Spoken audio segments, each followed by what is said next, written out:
Hello boys and girls, my name's Tiffanie Lael and I have a story called Woody the Woodpecker Takes a Trip by Ann McGovern.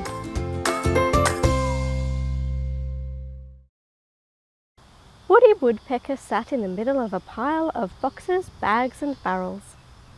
"I'm tired of my job," he sighed. "All day I make holes in life preservers.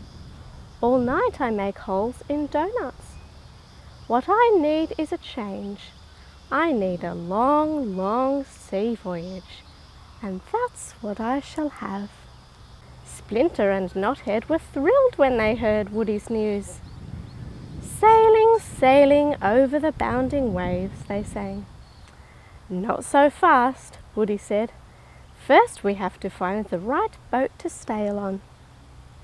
They walked down to the harbour to look at boats.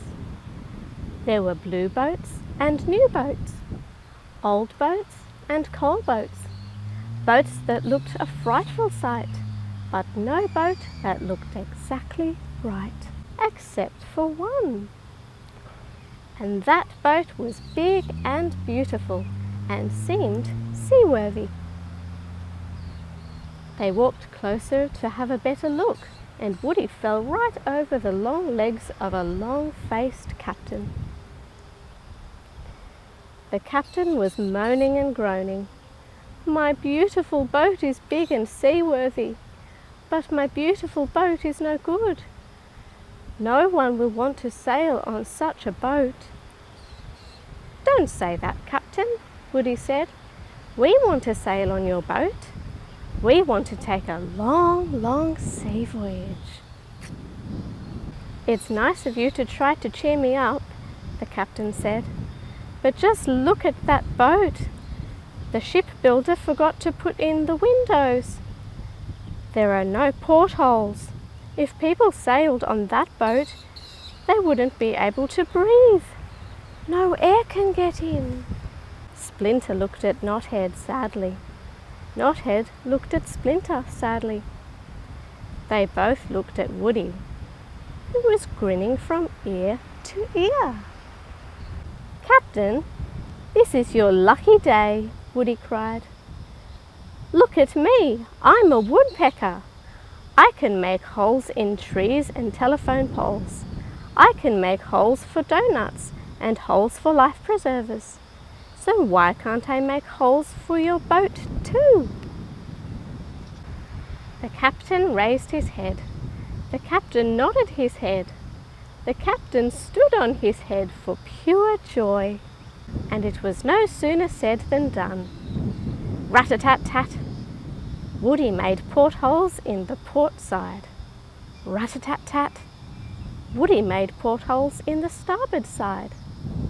Rat-a-tat-tat!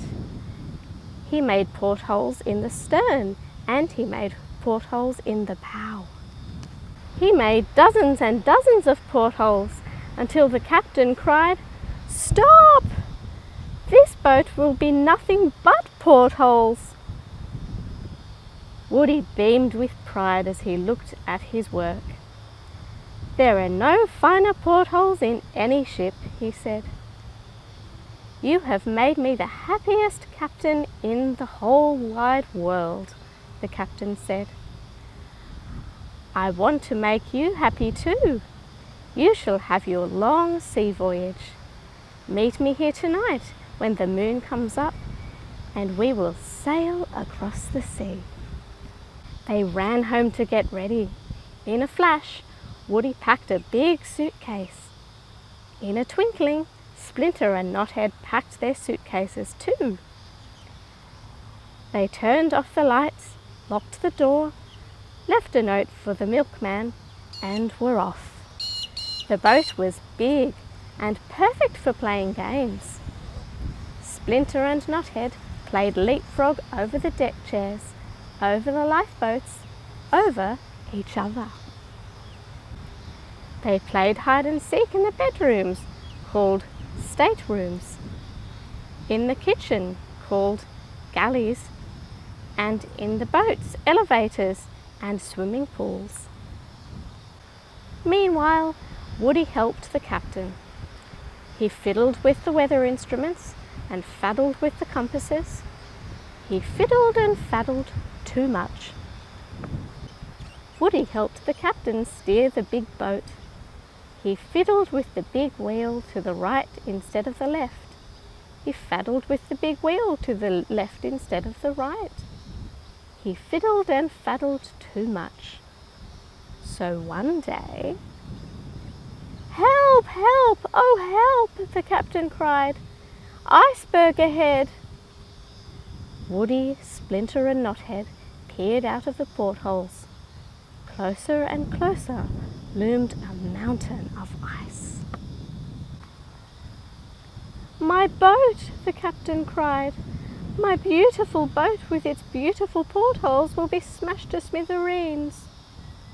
The captain began to cry. "I can make holes in trees and telephone poles. I can make holes for life preserves and holes for donuts. I can make a hole in an iceberg big enough for a boat to pass through." The captain raised his head. The captain nodded his head and laughed. The captain stood on his head for pure joy. And it was no sooner said than done. Rat-a-tat-tat, Woody drilled a small hole. Rat-a-tat-tat, Woody drilled a bigger hole.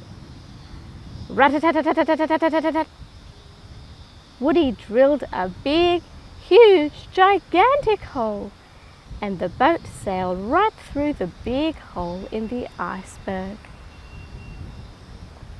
"Hurrah!" the captain shouted. "Hurrah for the porthole maker! Hurrah for the iceberg breaker! Hurrah for Woody Woodpecker!"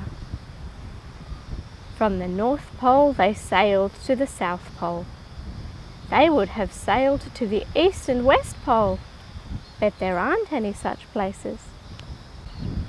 If ever on a Sunday you happen to find yourself at the South Pole, you might see penguins and seals playing horseshoes with rings made of ice. They will tell you in penguin and seal talk that the ice rings were made by a certain woodpecker by the name of Woody, who happened to pass by one day.